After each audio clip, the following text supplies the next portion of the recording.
Welcome to Commander Central episode 96, and it's time for a super preview of our Super Friends Showdown. I'm Super Dana.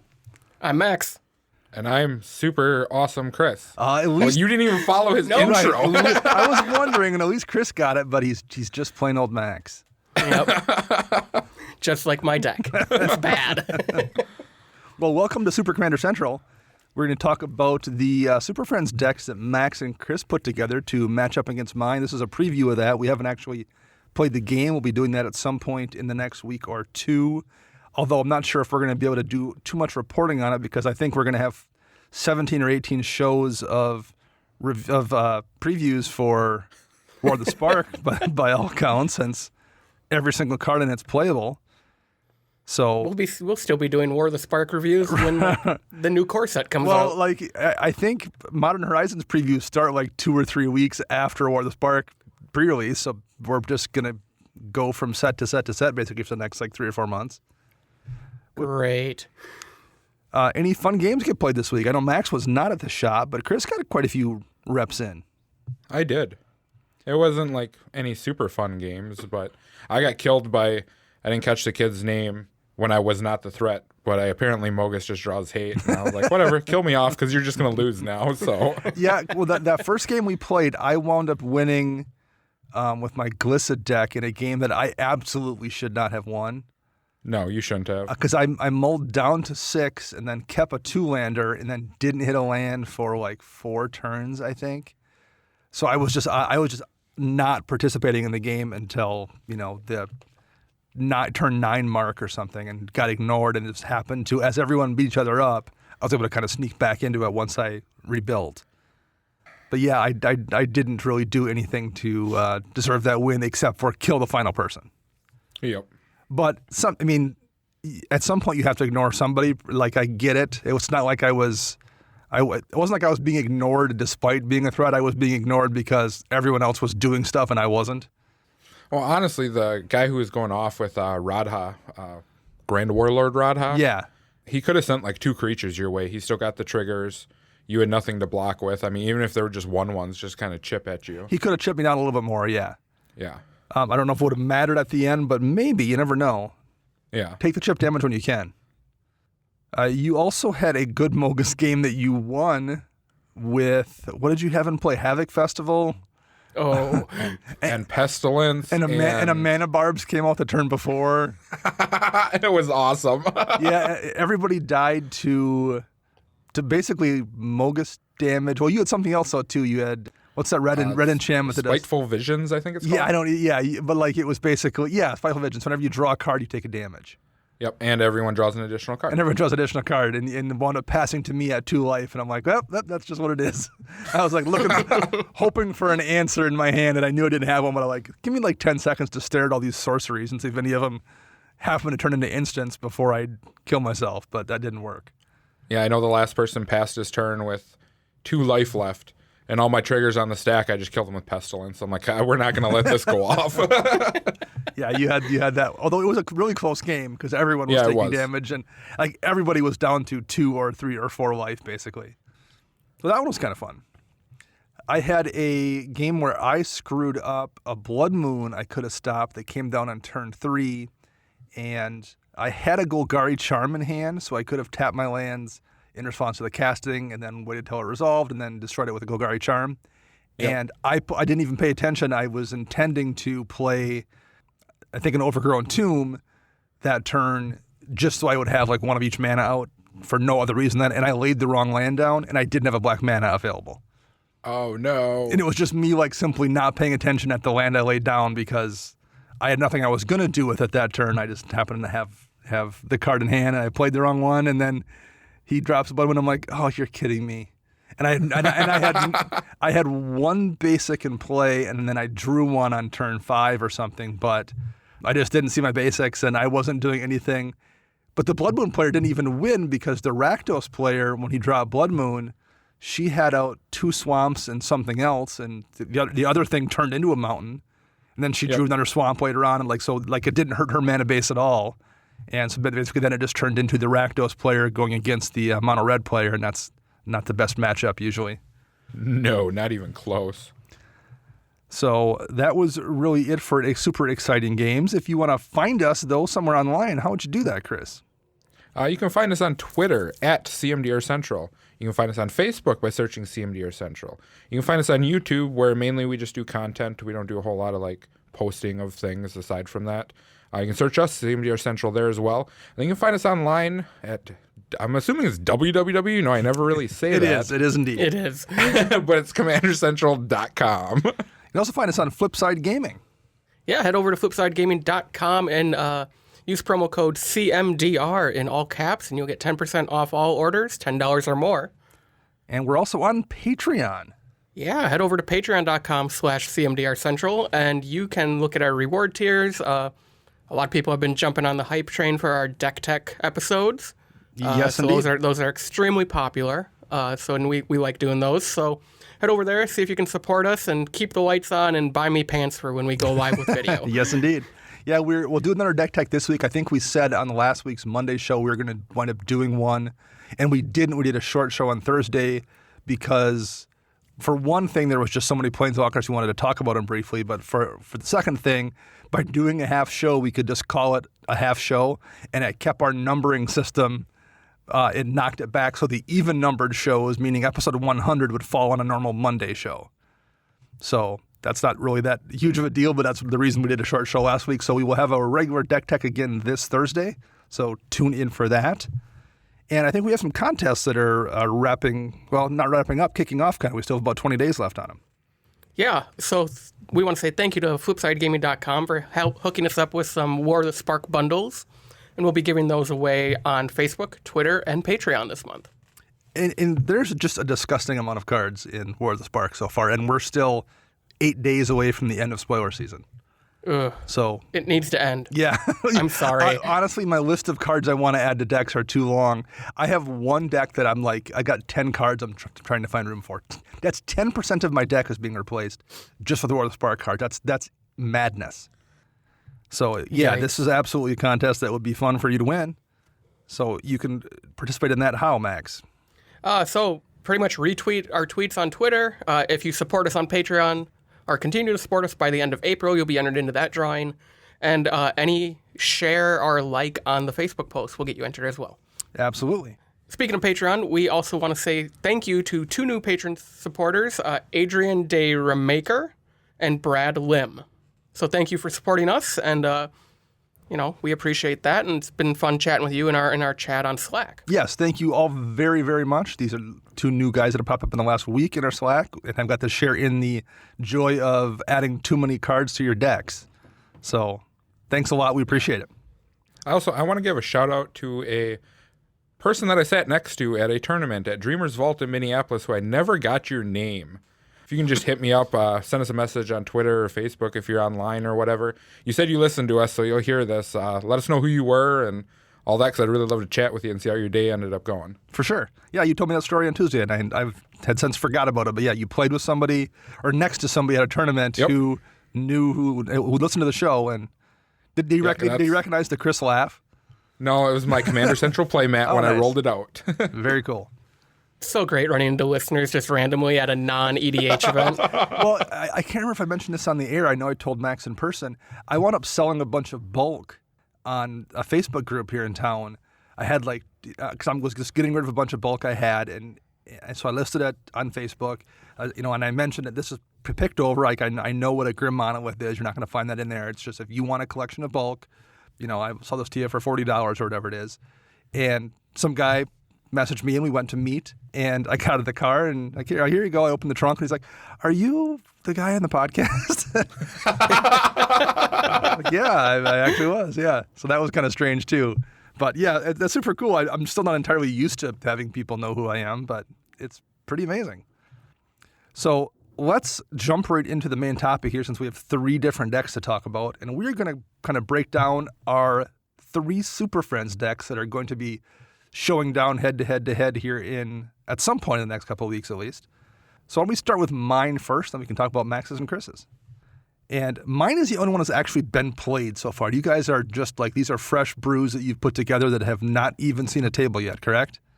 Correct. Mine hasn't even seen anything other side from Perfect Fit sleeves. Okay. Mine is sitting in an empty deck box waiting for perfect fit sleeves. Well, mine has been tuned and tested as much as you can a mono white Super Friends deck. So let me go over mine here, and we'll post our lists when the show goes live, so you can check the show notes and bring up those decks. So I'm running 35 lands in a mono white deck, and it's a little bit less than I usually run in a deck, but it's monocolor, so I don't need to worry about fixing. I just need to hit a land in hand, and I don't really care usually which one.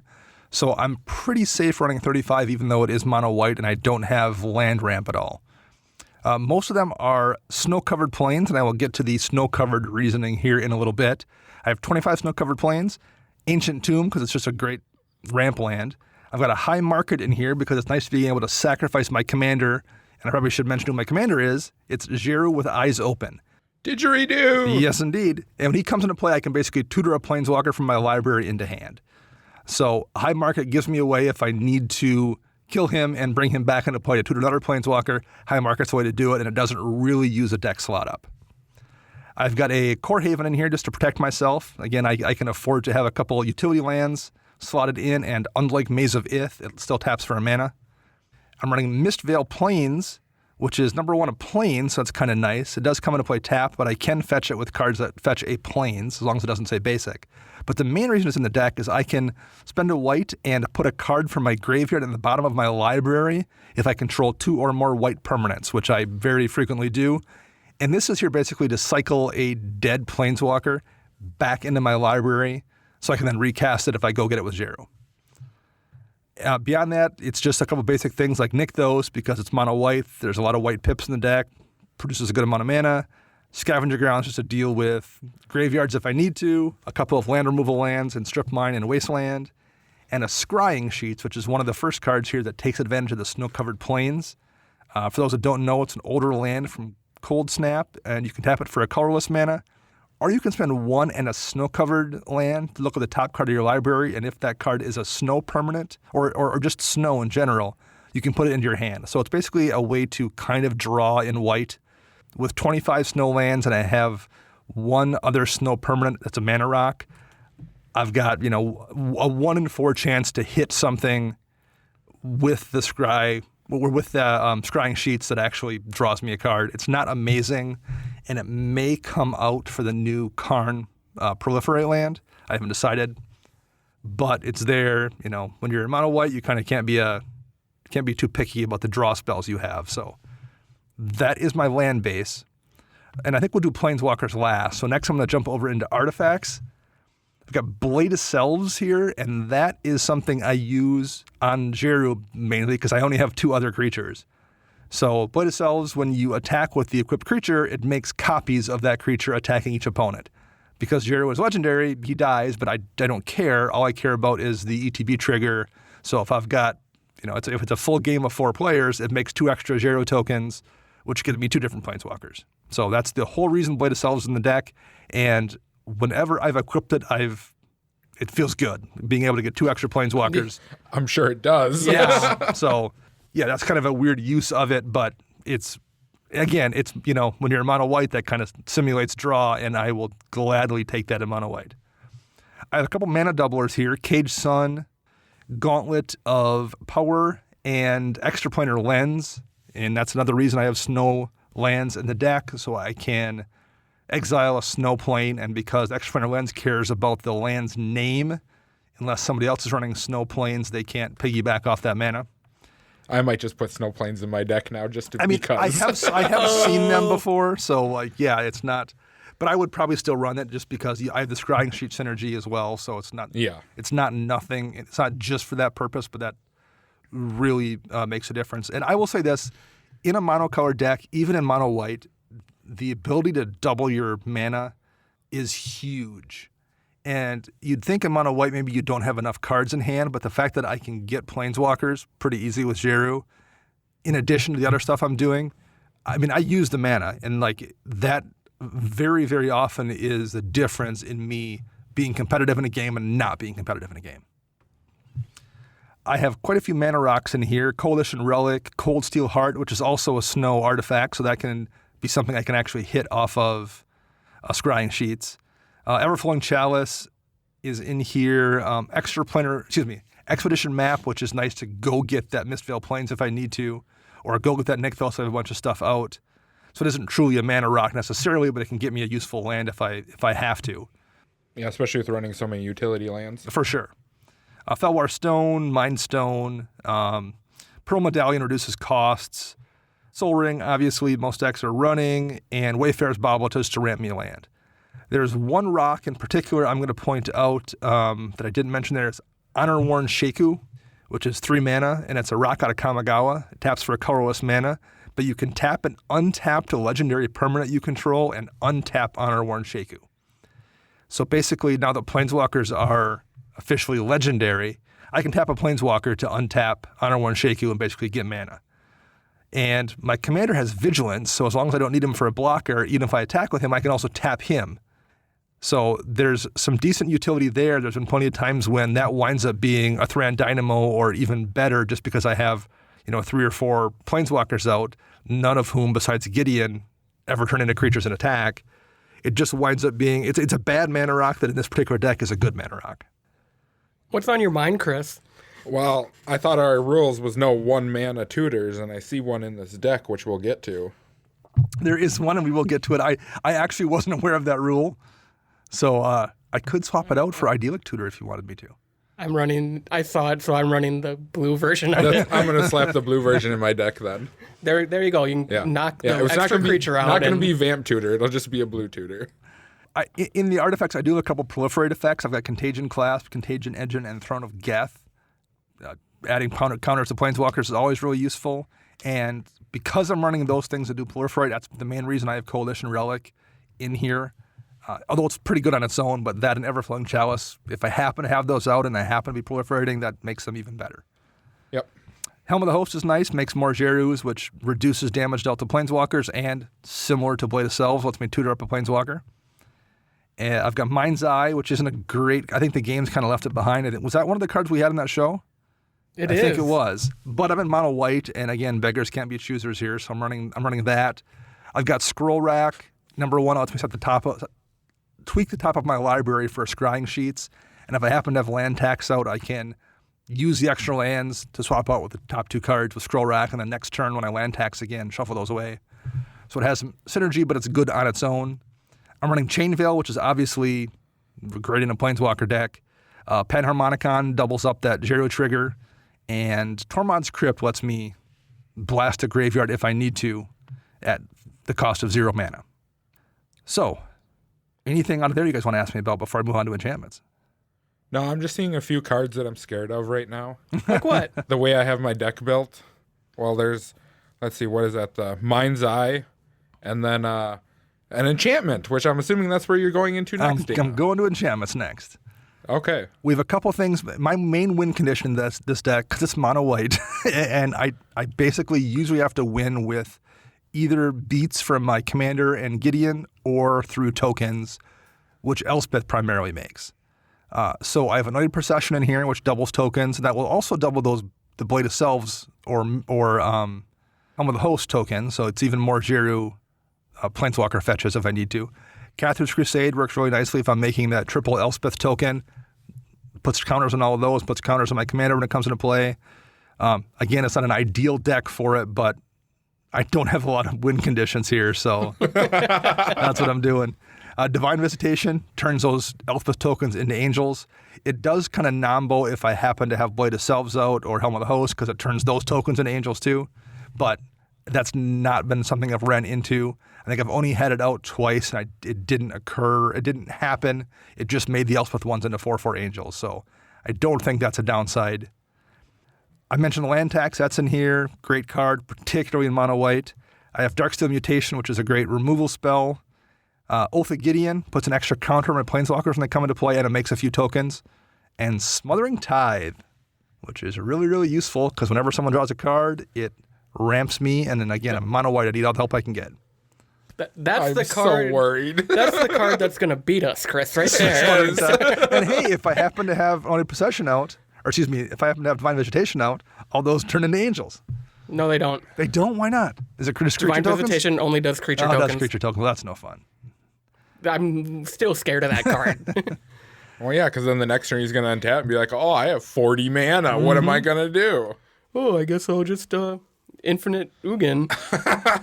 Kill it. Mistfield Plains, find it. Hey, I have done that before. So we'll move on to the instance. I have Cloud Shift in here. It works defensively, and I've used it that way more than once, blocking something and then saving my Jiru if I need to. But most of the time, even if somebody's attacking, it's just a way to spend 1 mana to tutor up a Planeswalker, because I'll use it to blink Jiru, it comes back into play, and I can go get a Planeswalker from my deck. I used to have a couple more of these kind of effects in the deck, but I found one was useful, but I very rarely wanted 2 or 3 in my hand, so I'm down to just Cloud Shift because it was the most mana efficient.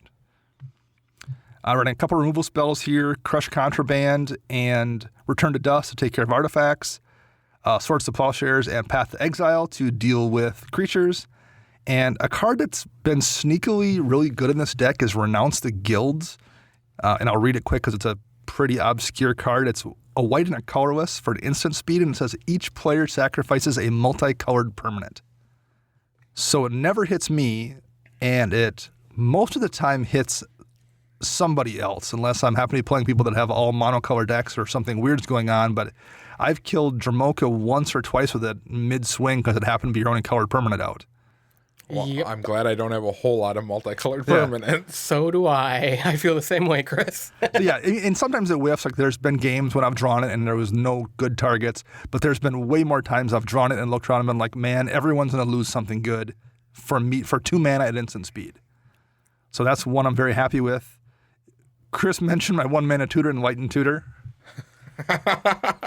That's fair because we get to see it at least. It's not a go to hand. Yeah. And I would say most of the time that goes to get either the Chain Veil or I don't think I've ever went and got Divine Visitation with it, but I would probably go grab that if I had Elspeth or some other token maker out.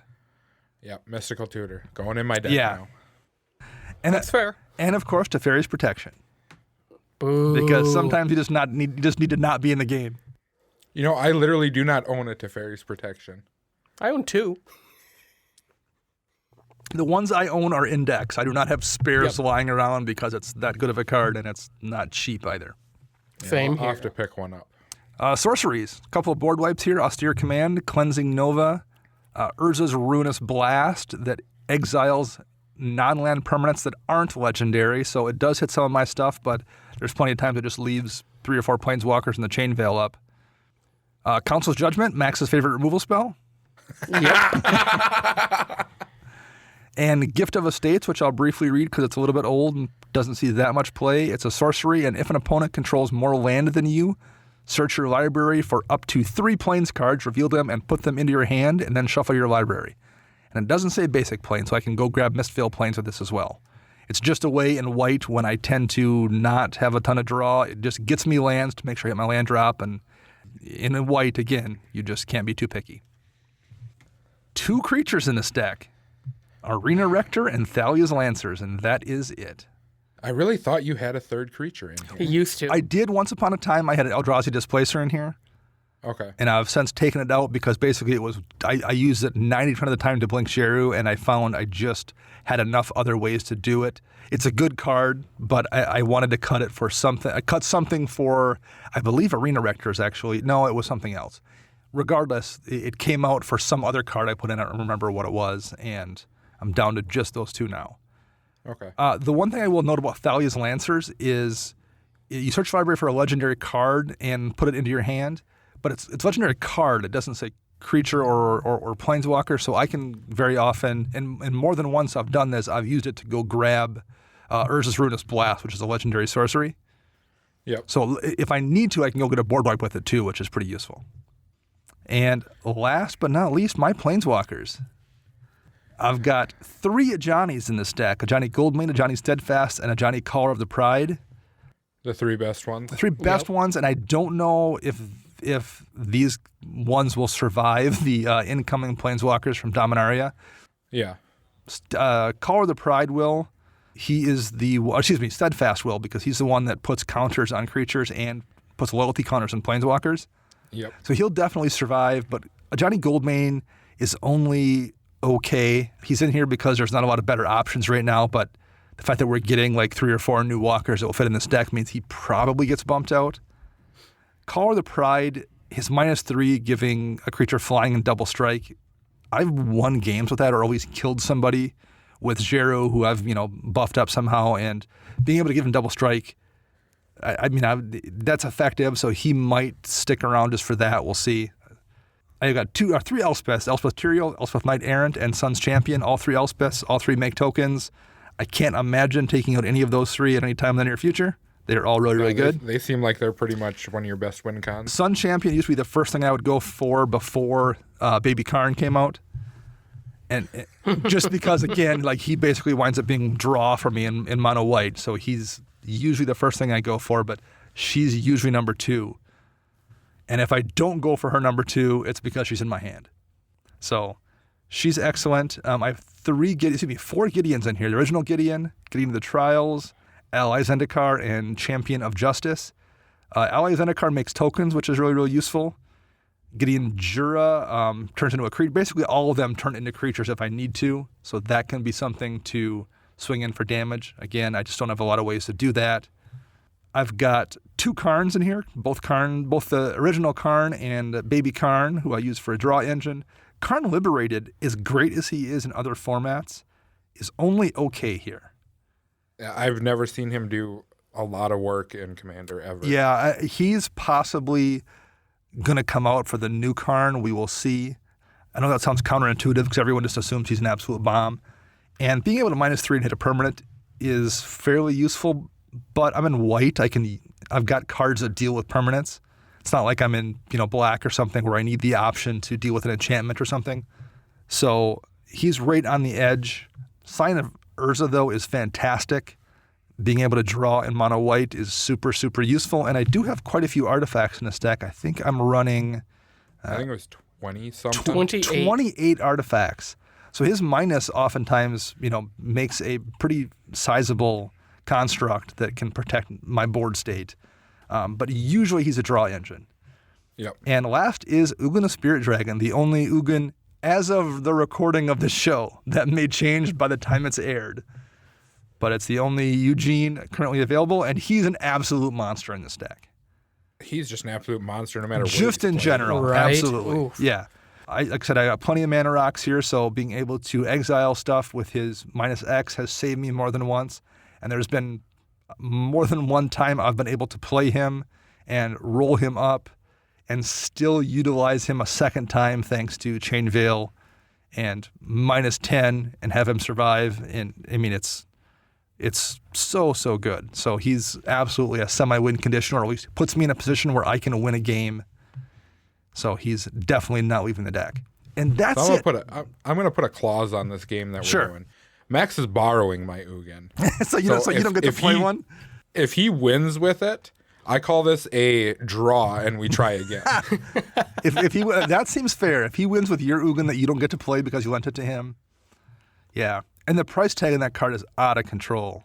It is. It's stupid high. And I don't think this Ugin's ever going to see a reprint, at least not anytime in the near future. So yeah, I don't know where there is an avenue for it. I think the one place I could see it is if we get a Mythic edition of War of the Spark. He could be the Mythic edition Planeswalker because they did do some reprints. And then he'll just be still just as expensive. Right. That won't knock his price down a bit. But at least there'll be another version out there. But yeah, no, that won't change his price for sure. No, I traded in quite a few cards to our local LGS to get mine, so. And now Max has it. Yep. Well, not yet. That's clever, Max. That's good though. Like you're getting stronger and you're taking power away from Chris. I'm like Nicol Bolas. Yeah, I guess. So that's a breakdown of my deck that I've from my point of view. You guys have any questions here before we move on to one of your decks? I don't, because we see this deck every week. Yeah, sure. I don't even know if there's really anything I would switch out. I mean, the biggest thing I'm wondering is why you don't run it too many more board wipes. Because it was annoying. I think at one point in time I had 7 or 8 board wipes, and this deck is a little bit dirtily as it is in the best of circumstances. And when I had too many board wipes, it just added a half hour to every game for the most part. And I just didn't want to do that. The deck would be better with more board wipes, but it would also be less fun for everybody, and I don't want to. That's just not what I want to do. So that's the main reason. So before we move on to our decks, we should probably give a refresher to all of our audience about the rules Chris and I had to follow Yes. to build these decks. So we wanted to match our decks as close as possible to Dana's, so we kept it at 3 total creatures. 4.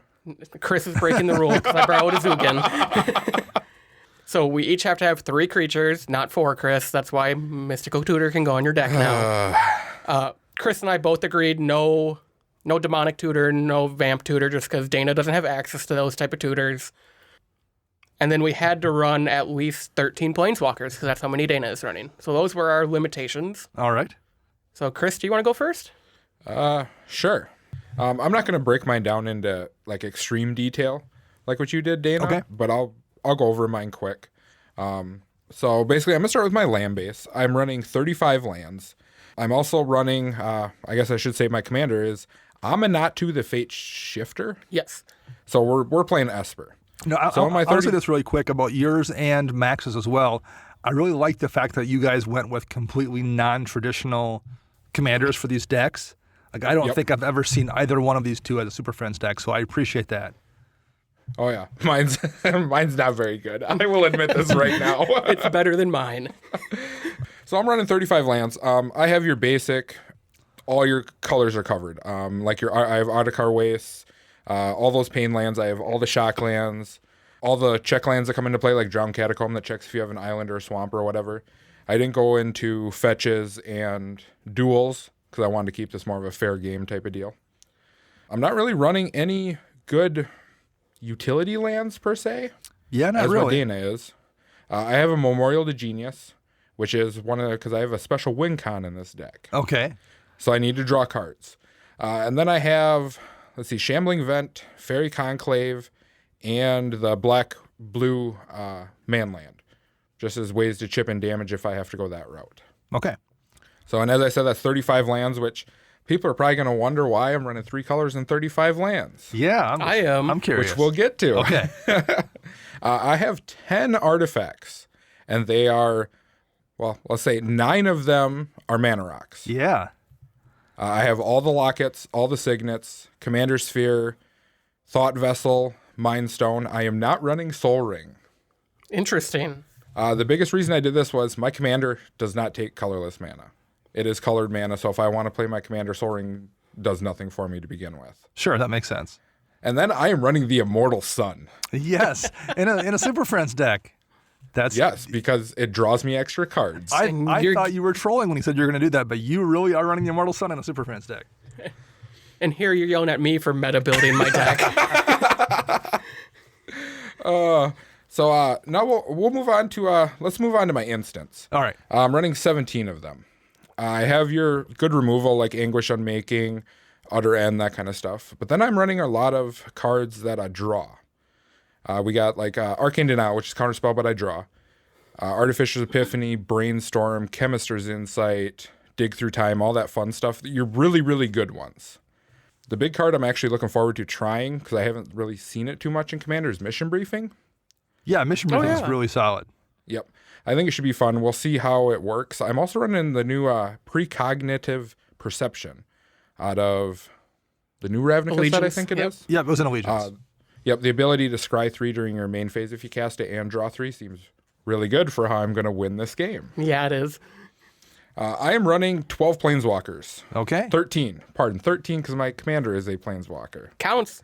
So I have Ashiok, Elspeth Knight Errant, which is the 4-mana one that gives you tokens. I do believe she buffs a creature, and then her ultimate gives everything indestructible. Yes. I'm running Jace Belrin, who is absolute trash. He's just there to draw cards. Okay. Party Jace. Jace Memory Adept, he's there for the same reason, just to net me stuff. I'm running Baby Karn, just because why wouldn't you run Baby Karn? It draws you a card. Yeah. Liliana of the Veil, and this is to try to lock you guys out. Okay. Plus, her ultimate seems really good as a good board wipe type of situation. I'm running Liliana Vest because we agreed on no really good tutors, so I wanted a good tutor on a stick. There you go. I'm running Narset Transcendent. Now, the biggest reason I'm playing her is due to the fact that I'm running so much draw, I want to be able to double up on it. Yeah, and I think she's kind of an underappreciated Planeswalker, too. She doesn't like have an obvious home in any deck necessarily in EDH, but she's just a really solid Planeswalker. Yeah, she is. I mean, she comes at 4 mana for 6 loyalty. It's really good. I'm running Obnixos Reignited, which is another card draw aspect. Can destroy a creature, but as we just saw with Dana's deck, he's only running 3 creatures. Yes. So yeah, the destroy a creature thing won't be that useful for any of us. My Swords to Plowshares is probably going to go uncast. I have Sorin Grim Nemesis. That's a 6 mana Sorin from the new newish Innistrad block. I mainly have him in here for his +1 to just kind of net extra cards. And hurt us. Yeah. I have Teferi Timebender, which is the dual deck version. Bad Teferi, interesting. Bad Teferi. Gain 2 life, draw 2 cards for a -3. Yeah. Sure. And then the best Planeswalker ever for my deck, Venser. Yeah. The Sojourner, however you pronounce Sojourner. it. Just to start blinking stuff. I think that's Max's favorite Planeswalker, I believe. It's one of them. So, and then we'll move on to my creatures, which I have 4, because I swear that you guys had 4 creatures. No. I swear. So, and we'll go like best to worst, I guess, in this creature package, and we'll see what the listeners have to say, which one I should cut. I have Snapcaster Mage, which I'm in blue. I want to be able to recur my cards that I've been playing. Arena Rector, Clever Impersonator, which technically you guys shouldn't consider this a creature. Because it's going to copy a Planeswalker. Yeah. It's just going to copy a Planeswalker or an enchantment or something. And then I have Nezahal, Primal Tide. And I'm actually thinking I'm going to keep Nezahal. Cut Snapcaster.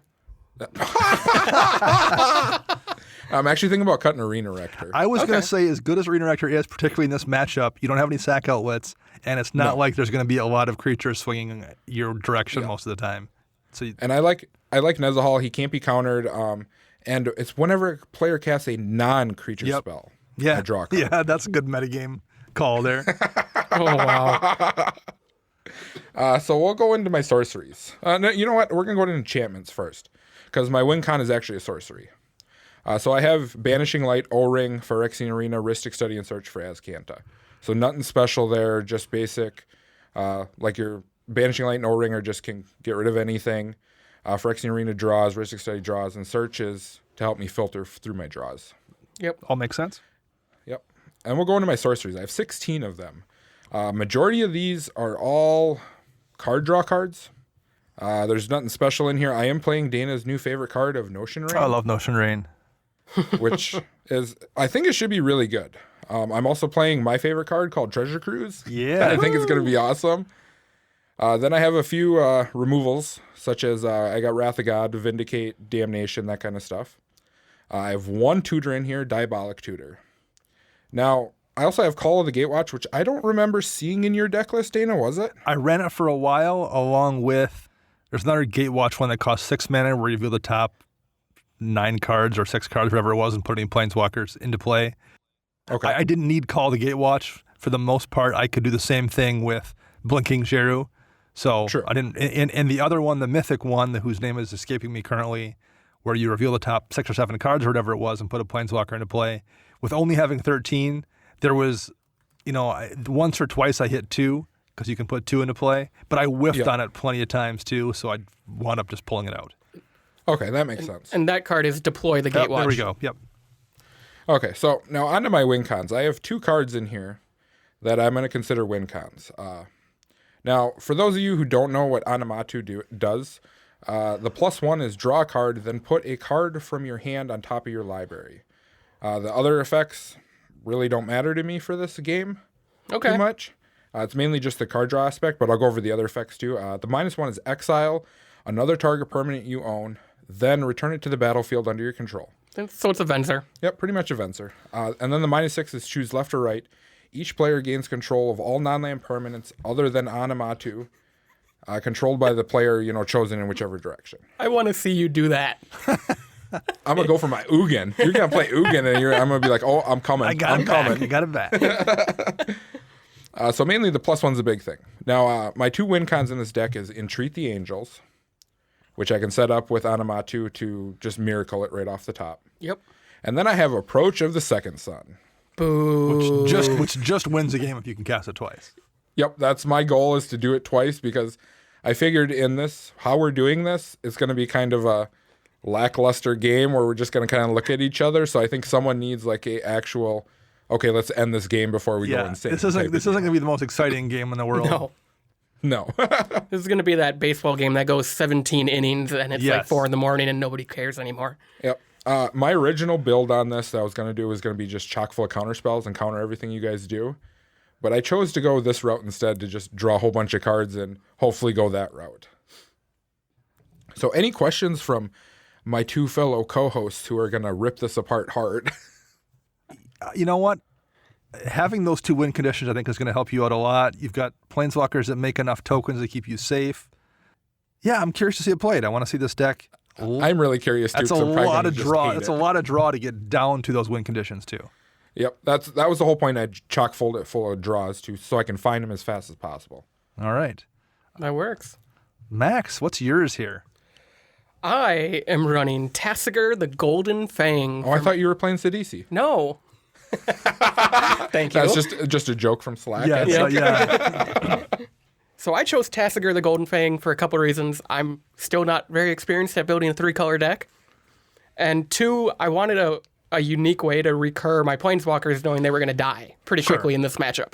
And I figured, you know what, why not? He has an ability that gets stuff back from the yard. Let's try that. And you're in Sultai, so you're in good colors. Tassigur's pretty solid anyway. He's relatively easy to cast because there's only black in his casting cost. And he has Delve, so if I do have stuff I can want to get rid of, I can just delve it away.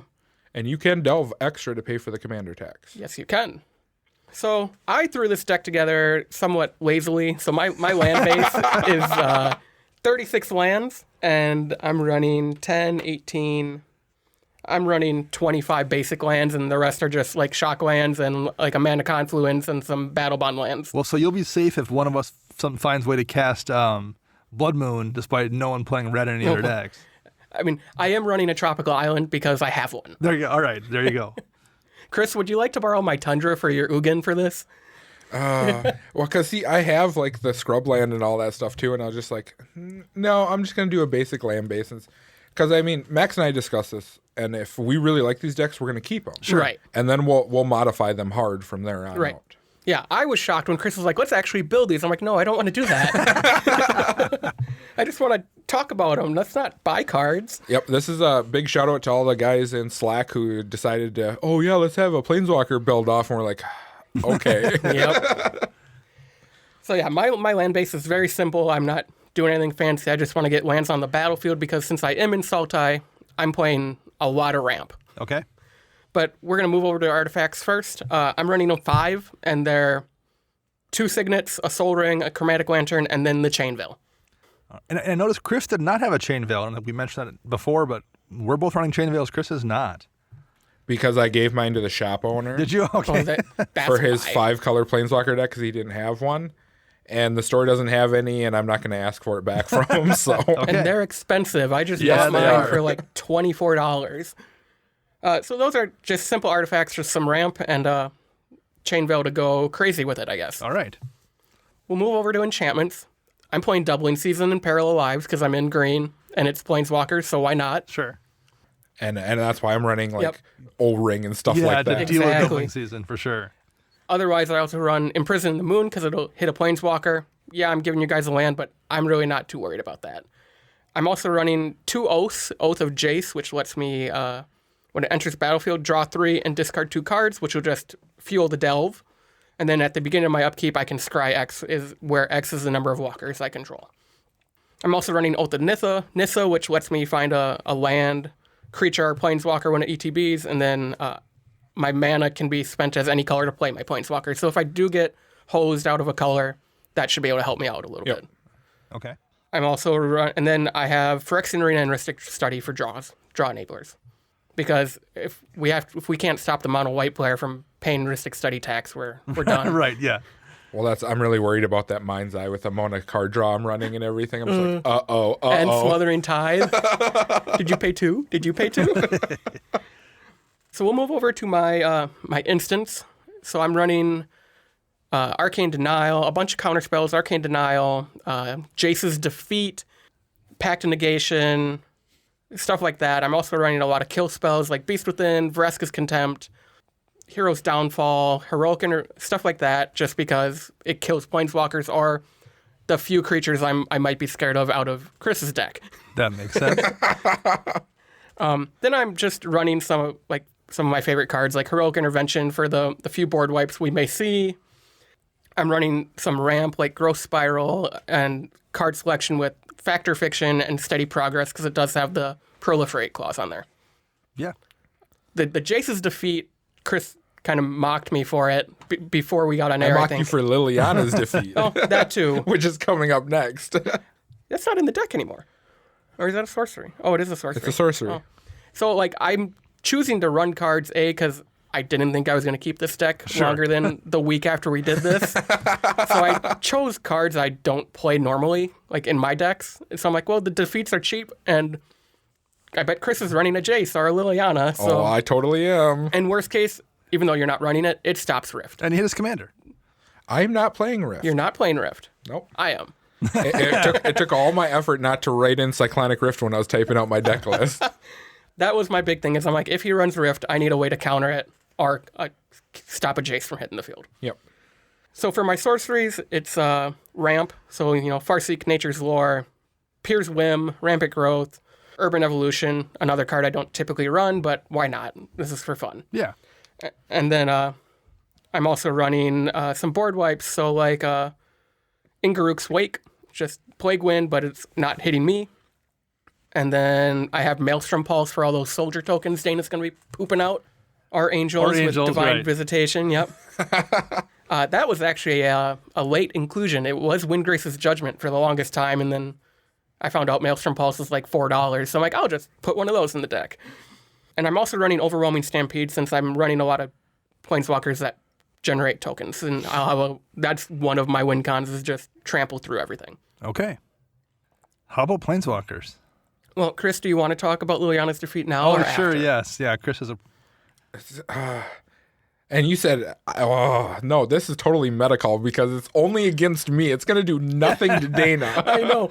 I actually had a listener review my deck list because I was at like 102 last week, and he's like, why are you running Liliana's defeat? It's only going to hit Chris if he's even running a black creature. I'm like, because I'm never going to run the defeats in my life, so why not? It's a black creature, a black planeswalker. That just kills my general every time it's Yeah. on the field. You're going to regret not having that one silver ring now. yeah. And you lose 3 life. Yeah. Suck it. So my creatures are Clever Impersonator to copy an Elspeth or maybe an Ugin out of Dana's deck that I haven't played mine, or Chris's technically. And then I'm also running Notion Thief. So steal those draws. Steal all the draws. Were you like looking in my window last night at 3 o'clock in the morning when I was typing up my deck list? No, because I literally passed out about 20 minutes before that. Because Notion Thieves is going to shut off my deck too. And it's going to shut off Dana's too with all the draw from those treasure tokens. Yeah. Or any little bit of draw he has in his deck. If we were allowed to run 4 creatures, I would have put Pier in here. Okay, yep, I see that on your maybe board. Yeah, it was a decision between Impersonator and Pier, but I think Impersonator's just going to do more I agree. right away versus Pier is a instant Yeah, target. and I like Clever Impersonator in this matchup because it's not going to be backbreaking to any player. No. It might copy one of their planeswalkers or do something like that, but it won't like really change the tide of the game too hard. I'm just going to make a second doubling season. No. Not that. So I am running 18 Planeswalkers. I pretty much went through Scryfall and selected Sultai and typed in Planeswalker and hit search. So I'm running Ashiok. I'm running Garruk Apex Predator because he can kill Planeswalkers. He makes Death Touch Beast tokens, which are always helpful. I'm running Jace Bellerin just for the draw. Jace Architect of Thought because I can combo with him in doubling season. Yes, you can. I'm running Oshkosh Bagash Jace, so Jace Cunning Castaway.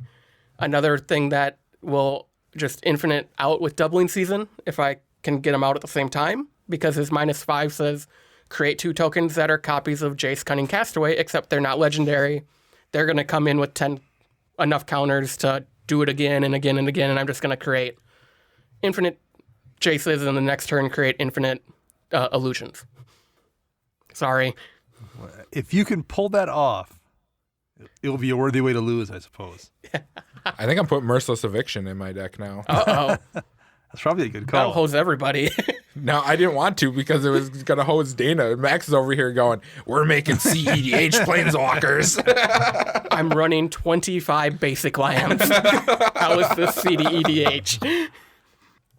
I'm running actually probably one of my favorite Planeswalkers, Jace Unraveler of Secrets, Detective Jace. Yeah?